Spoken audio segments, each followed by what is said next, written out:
Hey guys, welcome back.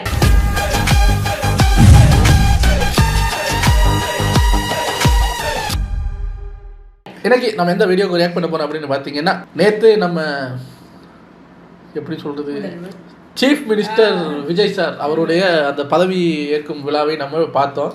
எப்படி பார்த்தாலும் அவர் நம்மளுக்கு தளபதி தான், அதை மாற்றலாம் எல்லாரும். அதாங்க நம்ம அப்படியே கூப்பிடுறாங்க, ஒரு மாதிரி அன்னீசியா கெப்பு விட்டு யோசிச்சு பேசுற மாதிரி இருக்கு. அவர் என்னவா வேணாலும் ஆயிட்டு போட்டோம், நமக்கு ஞாபகம் இருக்கிற மாதிரியே கூப்பிடுவோம். தளபதி விஜய் அவருடைய அந்த பதவி பிரமாண வீடியோ நம்ம பார்த்துருந்தோம். இப்போ அந்த டுடே ட்ரெண்டிங்கில் வந்து இந்த மாதிரி முக்கியமான நிகழ்வுகளுக்கு அவங்க அந்த ட்ரால் பண்ணுவாங்க. அது நல்லா இருக்கும் அவங்களோட எடிட்டிங். ஸோ நேற்று பார்த்த ஃபுட்டேஜாகவே இருந்தாலும் இவங்களோட எடிட்டிங்கில் அது ஒரு வாட்டி நம்ம பார்க்கலாம்.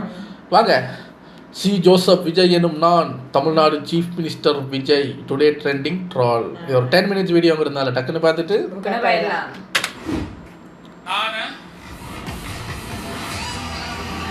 ஜோசப் விஜய் எனும் நான். ஆஹா, ஏஜேவா கதையில முன்னாடி போயிட்டீங்க. எவ்வளவு முன்னாடி? ரொம்ப முன்னாடி போயிட்டீங்க. சரி, நான் கொஞ்சம் எமோஷனல் ஆயிட்டேன்.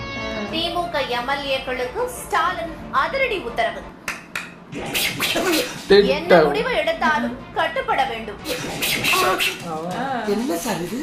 10ஆம் தேதி வரை சென்னையிலேயே தங்கவும் உத்தரவு. சரியா வருமா? கூட்டி கழிச்சு பாரு, கணக்கு சரியா வரும். இது எலெக்ஷனுக்கு இந்த ரிசல்ட்டுக்கு முன்னாடி போல எல்லாம் பிளான் தானே சார்? இதை பெருசா பண்றீங்க. சிறப்பான எதிர்க்கட்சியாக செயல்பட வேண்டும் என்பதே தனது விருப்பம். ஆனால் கட்சியின் நலன் கருதி சில முடிவுகளை எடுக்க வேண்டியிருப்பதாகவும் கூறியிருக்கிறார். என்ன எண்டு டைலாக் ஏடா கோடமா இருக்கு. பொதுச் செயலாளர் எடப்பாடி பழனிசாமி தலைமையில எம்எல்ஏக்கள் கூட்டம் நடைபெற்றது. ஊடகங்களிடம் எந்த கருத்துகளையும் தெரிவிக்க வேண்டாம், உங்களுடைய தொலைபேசியில தேவையில்லாதவர்களிடம் உரையாட வேண்டாம் எனவும் தெரிவிக்கப்பட்டிருக்கிறது. எம்எல்ஏக்கள் அங்க போயிடுவாங்க.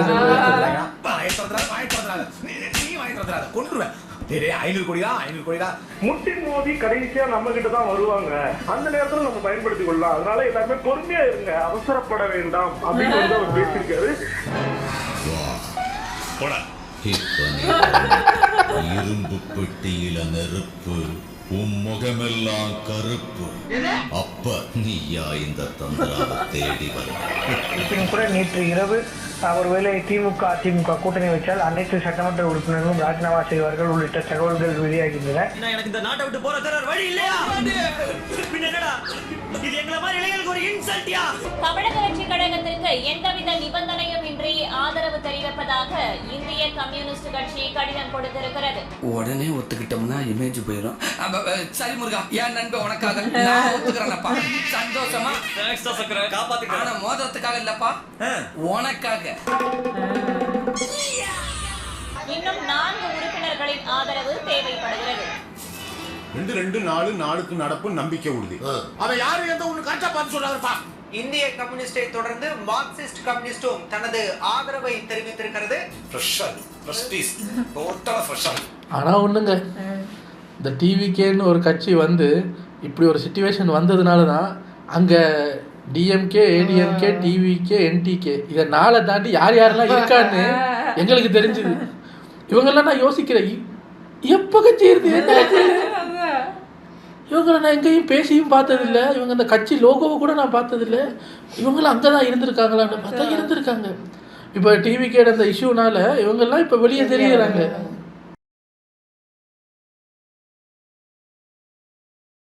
நான் சொன்ன கவர்னர் ஆட்சி வராமல் தடுப்பது, கொள்ளைப்புற வழியாக பிஜேபி ஆட்சி நடத்துவதை அனுமதிக்க கூடாது என்ற அடிப்படையில் தான் எடுத்திருக்கிறோம். அதை வர விடக்கூடாதுங்கிறதுக்காக சப்போர்ட் பண்ணியிருக்காங்க. தாவேக்காவுக்கு ஆதரவாக மு.க. ஸ்டாலின் அறிக்கை. புதிய ஆட்சி அமைக்க நடவடிக்கை எடுக்க வேண்டும். ஆளுநருக்கு திமுக தலைவர் மு.க. ஸ்டாலின் வேண்டுகோள். இது காலத்தின் கட்டாயம், ஜனநாயக கடமை என்று அவர் தெரிவித்திருக்கிறார். ரொம்ப தேங்க்ஸ் பூவி. இந்திய யூனியன் முஸ்லிம் லீக்கும் தாவேக்காவுக்கு ஆதரவு தெரிவித்திருக்கிறது. இதனால் பெரும்பான்மை எண்ணான 118 நெருங்கினார் தாவேக்கா தலைவர் விஜய்.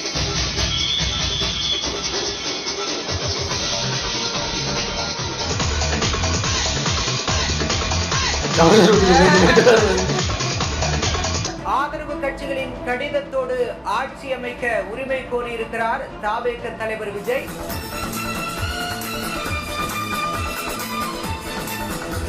தமிழக முதல்வராகிறார் தாவேக தலைவர் விஜய். நாளை பதவியேற்பு நடைபெறலாம் என்று தகவல் வெளியாகி இருக்கிறது. அப்படின்னு சொல்லி நான் அப்படியே மிதக்கிறேன். காங்கிரஸ், இடதுசாரிகள், இந்திய யூனியன் முஸ்லீம் லீக்கை தொடர்ந்து தற்போது விசிகவும் தாவேகவுக்கு ஆதரவை தெரிவித்திருக்கிறது. தாவேகவுக்கு ஆதரவு என திருமாவளவன் அறிவித்திருக்கிறார். எல்லாத்தையும் மறந்துடு. இன்னைக்கு இருந்து நீ நானும் ஃப்ரெண்ட்ஸ். No brothers. அண்ணா தும்பி என்ன ஓட்டம் ஏமாச்சான். இந்த நாள் இதை விட மோசமாகவே முடியாது இல்லடா. அமமுக எம்எல்ஏ காமராஜ் எங்கே என தெரியவில்லை என்று பரபரப்பு குற்றச்சாட்டை முன்வைத்திருக்கிறார் டிடிவி தினகரன். என்ன மச்சான் இந்த நாள் இதை விட மோசமாவாதுன்னு சொன்னேன். இல்ல அந்த அந்த அந்த பரபரப்பா போயிட்டு இருந்த அந்த நாள்ல சொன்னாங்க எங்க எம்எல்ஏவை காணோம், ஃபோன் அடிச்சா ஃபோன் சுவிட்ச் ஆஃப் பண்ணி வருது, அவரை கண்டுபிடிச்சி கொடுங்கிற மாதிரி என்னென்னமோலாம் சுத்துனாங்க சார். எங்கேயெல்லாம் கிணத்த காணமா மிஸ்ஸிங் மிஸ்ஸிங் எங்க ஊர் எம்எல்ஏ மிஸ்ஸிங்னு. அமமுக எம்எல்ஏ பெயரில் ஆளுநரிடம் போலி கடிதத்தை தவிர்க்கவினர் கொடுத்துள்ளதாக அக்கட்சியின் பொதுச் செயலர் டிடிவி தினகரன் குற்றம் சாட்டியுள்ளார். கொடுமை நடந்து கொண்டிருக்கிறது மேடம், கொடுமை நடந்து கொண்டிருக்கிறது, குற்றம் நடந்து கொண்டிருக்கிறது. இதை தட்டி கேட்க யாருமே இல்லையா? வந்துட்டு இருக்கிறப்ப பார்த்தா டிவியில பேர் வந்ததும் ஷாக் ஆயிடுச்சு. நான் வந்து பார்த்து இது வந்து குதிரை பேரமா இருக்கணும், இல்லாட்டி ஃபோர்ஜரியா இருக்கணும். என்னடா அது என்னங்க குதிரை பேரம்னா என்னங்க? குதிரை பேரம்னா என்ன? குதிரை வாங்கி கொடுக்கணுமா? அந்த சுத்தமத்து பண்ணி வாதாடி எடுக்கிறது போல தெரியல. ஏங்க உலகமே பார்த்துக்கிட்டு இருக்கு இவர் இப்படி அலைஞ்சிட்டு இருக்காருன்னு. அந்த இடத்துல பேரை டேமேஜ் பண்ற மாதிரி ஃபேக் சர்டிஃபிகேட்டை கொடுத்து கவர்னர் ஏமாத்துவாங்களா? அப்படின்னா எப்பயோ பண்ணிருப்பாரு. அப்படின்னா எதுக்குங்க மற்றவங்கள வெயிட் பண்ணாரு? ஃபேக் சர்டிஃபிகேட் தான் கொடுக்க போறோம்னு முடிவாயிருச்சுன்னா நாங்கள் 5ஆம் தேதியே கொடுத்துருப்போமே, 6ஆம் தேதியே பதவிக்கு வந்திருப்போமே. போய் சொல்றாரு அவன் போய் சொல்றான். ஐயோ போட்டு ஒலப்புறாங்களே. இவர் தூய்மையான சக்திங்கிறாரு. எப்படி எதிர்கட்சியில இவர் எழுந்து போட்டிட்டவங்கள எம்எல்ஏ ஆதரவோட ஆட்சி அமைப்பேன்னு சொல்றது என்ன நியாயம்? சற்றே சிந்திக்கப்பட வேண்டிய விஷயம்தான். எங்க எம்எல்ஏ அதுக்கு கூட போன் போட்டா என்னால ரீச் ஆகும்ல அவரை. அதனால வந்து எது கடத்தப்பட்டிருக்காரான்னு தெரியல, இல்ல குதிரை பேரம் நடந்திருக்கான்னு தெரியல, இல்ல அவர் மாதிரி ஃபோர்ஜரி பண்ணிருக்காங்களான்னு தெரியல. ஒன்னே ஒண்ணு கண்ணே கண்ணு வச்சு இந்த பேஷண்ட எவ்வளவு ஹைஜாக் பண்ணி போயிட்டான். சட்டப்படி சரின்னு சொல்லலாம். நியாய தர்மம்லாம் அவர் பேசுறாருல. ஜனநாயக விரோதமான செயல்பாடுகள் நடப்பதை தடுக்கணும். தமிழ்நாட்டில் இதுவரை கேள்விப்பட்டதில்லை. தமிழ்நாட்டில் இதுவரை கேள்விப்பட்டதில்லையா? ரொம்ப சந்தோஷம். விஜய்க்கு ஆதரவா டிவிக்கு சப்போர்ட் பண்ணி காமராஜ் பேர்ல ஃபோர்ஜரியா ஒரு லெட்டர் வந்திருக்குல்ல, அதுதானே நீங்க எல்லாம் டெலிகாஸ்ட் பண்றீங்க. அந்த ஒரிஜினல் லெட்டர் எங்க காமிக்க சொல்லுங்க. கொஞ்சம் சொல்லு பாப்பா. சரி சொல்லுமா. அப்படி ஒரு காட்சி. காருக்குள்ள இருந்து அவரே கைப்பட லெட்டர் எழுதுறது ஒரு வீடியோவா வந்தது. அதை 2 பேர்கிட்ட கேட்கும்போது இவர் என்ன சொன்னாரு டக்குன்னு, அது பழைய வீடியோ, அவர் அது ஏஐன்றாரு டக்குன்னு. எப்படிங்க அப்ப நம்ம கெஸ் பண்ண வேண்டியதுதான், ஓஹோ பழைய ஏஐ வீடியோவா? ஆதரவாக அமமுக எம்எல்ஏ காமராஜ் கடிதம் எழுதுவதாக உங்களதான் ஊர் ஊரா தேடிட்டு இருக்காங்க சார். வெளியிட்டுள்ளது. அமமுக எம்எல்ஏ சுய நினைவுடன் கடிதம் எழுதி கொடுத்ததாகவும் கடிதத்தை காமராஜ் எழுதவில்லை என்ற தகவல் உண்மைக்கு புறம்பானது என்றும் தெரிவித்துள்ளது. என்ன வீடியோ எடுத்துட்டு இருக்கீங்க? எடுக்கலையா? அப்ப எடுங்க. உண்மை அனைத்தையும் மறைத்துவிட்டு டிடிவி தினகரன் தவறான செய்திகளை வெளியிட்டுள்ளதாக குற்றம் சாட்டிய தவிக யாருடனும் பேரம் பேச வேண்டிய தேவை தங்களுக்கு இல்லை என கூறியுள்ளது. அவரே கொண்டு வைப்பாராம், அவரே எடுப்பாராம், பழி எங்க மேல போடுவார். இதுக்கு ஃபோர்ஜரி தூய சக்தி செய்கிற வேலையாது. இன்னும் ஆட்சி அமைக்கல, உங்களுக்கு அறுதி பெரும்பான்மை வரல, அதுக்குள்ளாரே நீங்க இவ்வளவு மோசடி சக்தியா இருந்தீங்கன்னா நாளைக்கு ஆட்சி அமைச்சீங்கன்னா தமிழ்நாட்டுல யாரும் இருக்க முடியுமா? இவங்களாம் பண்றது ரொம்ப தப்பு சார். இதெல்லாம் ரொம்ப தப்பு சார். இவங்க பண்றதெல்லாம் என்ன சார் அக்கிரமமா இருக்கு சார். எங்க எம்எல்ஏ வந்து தூக்கிட்டு ராவண சீதையை தூக்குற மாதிரி தூக்குறது ரைட்டான்னு கேக்குறது. ராவணன் இருக்க பாரு என்ன இருக்கு சார் இதுக்குள்ள இருக்கிறீங்க? எப்பயோ நடந்த விஷயத்துக்கு நான் பாட்டில் பக்க போய் கிடக்குறேன். சும்மா எதாவது எடுத்தாலும் அவரை தூக்குனாரு இவரை தூக்குனாருன்னு பாருங்க. அவர் அந்த எக்ஸாம்பிளை சும்மா சொல்லலை. இவங்க எம்எல்ஏ இப்போ சீதையா, விஜய் கட்சி வந்து அந்த ராவணரா, கெட்டவங்களாம். அவங்க கெட்டவங்க வந்து நல்லவங்களை தூக்கிட்டு போயிட்டாங்களா? என்ன சார் இது? வேற ஏதாவது எக்ஸாம்பிள தூக்கிட்டு வரலாம்ல. என்ன அவரும் பிசுங்கறாரு, நீங்களும் பிசுங்கறீங்க. உங்களுக்கு எல்லாம் ஒரே குழப்பமா இருக்குல்ல? ஆமா. அந்த மாதிரி ஏதாவது ஒரு கஷ்டம் அப்பல எதுக்கு எந்த மாதிரி என்ன விருப்பம்? தவிக்க தரப்புக்கு. நோ மெஜாரிட்டி இல்லாம எப்படி ஆட்சி அமைக்க முடியும்? என்னது கம்ப்ளைண்ட்டை கொடுத்தது ஒரே நம்பர், கம்ப்ளைண்ட்டை பிரிச்சு படிச்சதும் ஒரே நம்பர். இந்திய யூனியன் முஸ்லிம் லீக் கட்சி தலைவர்கள் திமுக தலைவர் மு க ஸ்டாலினை நேரில் சந்தித்து ஆலோசனை நடத்தினர். பின்னர் செய்தியாளர்களிடம் பேசிய AM ஷாஜஹான் தாவேகாவிற்கு தங்கள் கட்சி ஆதரவளிக்கவில்லை என திட்டவட்டமாக தெரிவித்தார். ஓடோடி வா முடியாது மன்னா, நான் ராஜகுருவின் ஆள். இவங்க தான் முதல்ல வந்துட்டு அப்புறம் போற இடத்துல ஒரு பின்பக்க வாசல்ல அப்படியே புடிங்க ஓடிறதா. விடுதலை சிறுத்தைகள் கட்சியும் ஆட்சி அமைப்பதற்கு மட்டும் எங்கள் ஆதரவை நல்கி இருக்கிறோம். வேறு எந்த நிபந்தனையும் இல்லை. வெளியிலிருந்து எங்கள் ஆதரவை நல்குகிறோம். அவ்வளவுதான். நீ செய்யற உதவிக்கு உனக்கு என்ன கைமாறு பண்ண போறேன்? பண்ண வேண்டாம், அது தானா நடக்கும். ஆட்சி அமைப்பதற்கு மட்டும் எங்கள் ஆதரவை நல்கி இருக்கிறோம். வேறு எந்த நிபந்தனையும் இல்லை. தம்பி நம்பலாமாடா? வெளியிலிருந்து எங்கள் ஆதரவை நல்குகிறோம். அவ்வளவுதான். தவிக தலைவர் விஜயை ஆட்சி அமைக்க தமிழ்நாடு ஆளுநர் அர்லேக்கர் அழைப்பு விடுத்தார்.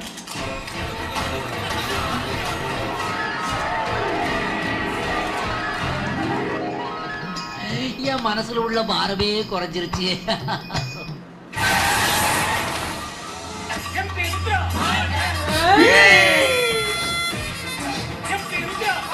எம்பியா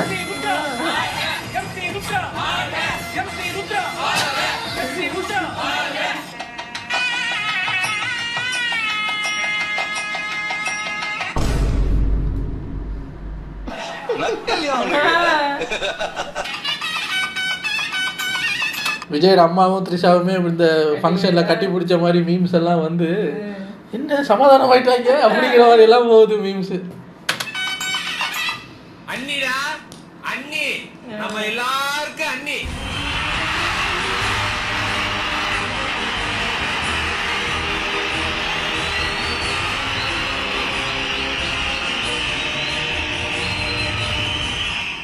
நானு சி ஜோசப் விஜய் எனும் நான்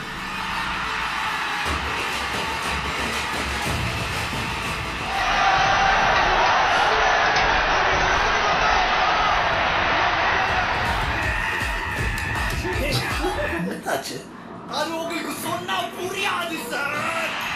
தமிழ்நாட்டு அரசின் முதலமைச்சராக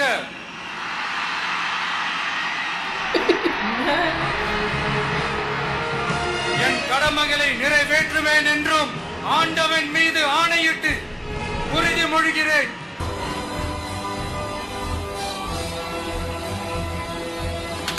இதில் இது இப்போ இது உண்மையிலேயே நீங்கள் பிஜிஎம் எல்லாம் போடாமல் அந்த நேற்று நாங்கள் அந்த லைவ் வீடியோ பார்க்கும்போது கூட கூஸ் பம்ப்ஸாக தான் இருந்தது. காலையில் எழுப்பி பார்க்குறேன் அந்த இப்போ அந்த கூஸ் பம்ப்ஸ் மூமெண்ட்டுன்னு சொல்லி நம்மலாம் செலிப்ரேட் பண்ணிட்டு இருக்கிற அந்த மூமெண்ட்டை எப்படி காமெடி ஆக்கலாம்னு நைட்டாக யோசிச்சிருக்காங்க. யோசிச்சுட்டு அதில் அங்கே உண்மையிலே என்ன நடந்ததுன்னு நமக்கு தெரியாது. ஆனால் இவங்க அந்த எடிட்டிங்கில் அதை எப்படி எடுத்திருக்காங்க தெரியுமா? நம்ம விஜய் என்ன செய்கிறாரு, ஃபஸ்ட்டு நான் அப்படின்னு அவர் சொன்னோன்னே சி ஜோசப் விஜய் எனும் நான் அது இது இது இது அப்புறம் அது செய்வேன் இது செய்வேன் நான் உறுதிமொழி இப்படின்னா கையெல்லாம் மூடு வரல. அப்புறம் கொஞ்ச நேரத்தில் கவர்னர் வந்து அப்படின்னோடனே மறுபடியும் அந்த பேப்பர் எடுத்து சி ஜோசப் விஜய் எனும் நான் அந்த புக்கில் இருக்கிறத படிப்பார். இதுக்கு எடிட்டிங் நான் அப்படின்னோடனே இவர் பேசுகிறாரு ஜோசப் விஜய் எனும் நான் அது பண்ணுவேன் இது பண்ணுவேன் அப்படின்னோடனே தம்பி மூடிட்டு இருக்கிறத மட்டும் வாசிக்கிறீங்களா, மூடிட்டு இருக்கிறத மட்டும் பேப்பர்ல இருக்கிறத மட்டும் படிக்கிறீங்களா அப்படின்னு கவர்னர் பேசுற மாதிரி. அப்போ நான் யோசித்தேன், ஏஐ வந்ததுதான் வந்தது, உங்களுக்கு இஷ்டக்குண்டி டைலாக் எல்லாம் போட வேண்டியது. அதாவது இப்போ சிஎம் ஆயிட்டாரு, எதுவும் பண்ண முடியாது, அவங்க மன திருப்திக்காக இப்போ என்ன இது உங்களுக்கு இது வந்து கேஜிஎஃப் பாகுபலி மாசினா இப்போ பாருங்கடா அதை தமாஸ் பண்றேன் அப்படின்ட்டு தம்பி மூடிட்டு அந்த பேப்பர்ல இருக்கிறத மட்டும் படிக்கிறீங்களா அப்படின்னோடனே அவர் திருப்பி வந்து விஜய் சார் வந்து அப்படின்னா அதை எடுத்து திருப்பி வாசிக்கிறாரா. அவனா யோசிச்சேன், நைட் உட்காந்து தூங்காம யோசிச்சிருக்காங்க, நிம்மதியா போய் தூங்கிருக்கலாம் இல்ல, அதெல்லாம் தூக்க வரல சார் எங்களுக்கு. எப்படி நிம்மதி வரும்? அதான் நிம்மதியா தூக்க முடியல, எரியுது எனக்கு எரியுது மாலா. ஏன் சந்தோஷத்துக்காக என்னால் முடிஞ்சதை நான் ஏதாவது பண்ணிட்டு தான் தூங்குவேன் அப்படின்னு தூங்கியிருக்காங்க. தலைவா, நீங்க ரசிகனா இருக்கிறது எனக்கு உண்மையிலேயே பெருமையா இருக்கு. உன்னால முடிஞ்ச வரைக்கும் ஏழைகளுக்கு உதவி செய். இப்படிப்பட்ட ஏழைங்க சிரிப்புல தான் நாம இறைவனையே காண முடியும். எனக்கு இந்த டைலாகை ரொம்ப நாளைக்கு முன்னாடியே நான் படத்தில் சின்ன வயசில் பார்த்துருக்கேன். அப்போ எனக்கு தோணலை. இப்போ இந்த டைலாகை கேட்கும்போது இப்போ எனக்கு தெரியும். நம்ம சாமி கும்பிட்டுட்டு ஒன்றும் நடக்கலையே கடவுள் எங்கன்னு தேடிக்கிட்டு இருக்கோம். ஏழைகள் சிரிப்பில் இறைவனை காணணுமா? சரி, நாளைக்கு இவங்க 2 பேரையும் சிரிக்க வச்சு டெய்லி அவங்கள கும்பிட்டு இறைவனை நேராகவே நான் போய் பார்க்குறேன். சரி, நாளையிலேருந்து நான் கோடீஸ்வரன் தான். இவ்வளோ நாள் கடவுள் எங்கே இருக்காருன்னு தெரியாமல் நான் சும்மா கும்பிட்டு தெரிஞ்சிருக்கேன். இங்கே தான் இருக்காரா? எங்க சிரிக்க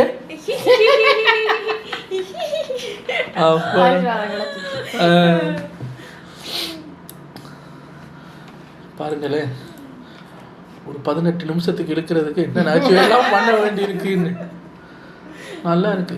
இதில் நேற்று விஜய் சார் சிஎம் ஆகிட்டதுக்கப்புறம் ஒரு ஃபோட்டோ வந்தது.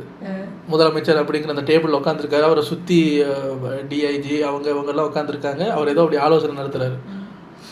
அது ஒரிஜினல் ஃபோட்டோ. அதை ரிலீஸ் பண்ணோடனே கீழே எல்லாரும் ஐயோ இவங்க ஏஐயில் ஃபோட்டோ செஞ்சு இதில் இப்போ எது உண்மை எது ஏஐன்னு தெரியலையே அப்படின்னு பார்த்தா கடைசியில் அது உண்மையான ஃபோட்டோ தான். அவர் ஏதோ பேசியிருக்காரு. ஈவினிங்கே என்ன பண்ணிட்டாங்கன்னா, திருச்சியில் ஒரு பெரிய கிரவுண்டில் டிஐஜி தலைமையில் எத்தனையோ ரவுடிஸ் அவங்கள கூப்பிட்டு வார்ன் பண்ணியிருக்கு. ஓகே பாருங்க, இந்த ரவுடிஸ் அது இது ஏதாவது பண்ணிட்டு இருந்தீங்கன்னா புது கவர்மெண்ட்டுக்கு கீழே டைரெக்டாக பிஸ்கு தான் அப்படின்னு வார்னிங் கொடுத்ததாக ஒரு நியூஸ் வந்தது. இப்போ பல பேர் சொன்னாங்க பொய் அப்படின்னு. பார்த்தா அவருக்கு ஒரு வீடியோ வந்தது. ஸோ இனிமே தான் ஆட்டமே. இவ்வளோ நாள் நடந்தது இல்லைங்க ஆட்டம், இனிமே நடக்க போகிறது தான் ஆட்டம். விஜய் இப்படி லைட்டாக அப்படி திரும்பினாலும் பாத்தியா இதுக்கு தான் சொன்ன அவர் லெஃப்ட் திரும்பினார். பாத்தியா, நல்ல அரசியல்வாதியே கிடையாது, நல்ல சிஎம்னா நேரெல்லாம் பார்க்கணும் அப்படின்னு இப்போ லைட்டாக திரும்பினா இப்போ சும்மா இங்கே பாத்தியா சிஎம் மக்களை சொல்லிக்கிறாரு. இதெல்லாம் நல்ல சிஎம் கழகா அப்படின்னு இப்போ என்ன செஞ்சாலும் நோண்டிக்கிட்டு வருவானுங்க. இப்போ மொத்த பார்வையும் விஜய் மேலே இருக்கும். அடுத்து என்ன சைன் போடுறாரு, எங்க மீட்டிங் போடுறாரு, தட்டி மட்டும் தட்டலாம். இப்போ நேற்று விஜய் எனக்கு கொஞ்சம் அவகாசம் வேணும்னு கேட்டாருல்ல. இப்போ அடுத்தது வருவாங்க, ஒரு வாரத்துக்கு அப்புறம் வருவாங்க. இன்னும்ப்பா ஒரு வாரம் ஆச்சு, இன்னும் இந்தியா சிங்கப்பூரா மாறல என்ன சார் அப்படின்ட்டு இப்போ நொட்டை சொல்றதுக்கே ரெடியா இருப்பாங்க. இப்போ இதுக்கு முன்னாடி இருந்த டீம் என்ன பண்ணிச்சு பண்ணலைங்கிறதெல்லாம் டீட்டெயில் எடுத்துட்டு இப்போ வருவாங்க. இப்போ பார்ப்பாங்க என்ன நடந்துச்சா. ஸோ தெரியவில்லை, நமக்கு என்னன்னு தெரியவில்லை. பட் ஒரு வழியாக ஆயிட்டாரு. இப்போ இன்னொரு மீமும் பார்த்தேன். விஜய் போய் உட்காந்து அந்த மீட்டிங்கில் பேசுகிற மாதிரி ஃபோட்டோவை போட்டுட்டு அவர் அவரோட வேலையை பார்க்குறாரு, நம்ம வேலையை பார்ப்போம். அப்போ நான் கூட நினச்சேன், சரி அப்போ திருந்திட்டாங்க, இப்போ சப்போர்ட் பண்ணாங்க, அவர் அவரோட வேலையை பார்க்குறாரு, இவங்க வேலையை பார்க்க போகிறாங்கன்ட்டு பார்த்தா அவர் சரி நம்ம வேலையை பார்ப்போம். என்ன அவன் வேலை, கருப்பு படம் வருது இல்லை, ஏன்னா இதே வேலையாத்தான் உட்காந்துருக்கீங்களா. சரி ஒரு மாதிரியா அவர் கேட்டார், அவரை கொண்டு போய் அவங்க உட்கார வச்சாச்சு. இனி அவரோட பொறுப்பு, அவரோட டீமோட பொறுப்பு. நம்ம வேலையை பார்க்க போவோம். உங்களை அடுத்த வீடியோவில் சந்திக்கிறேன்.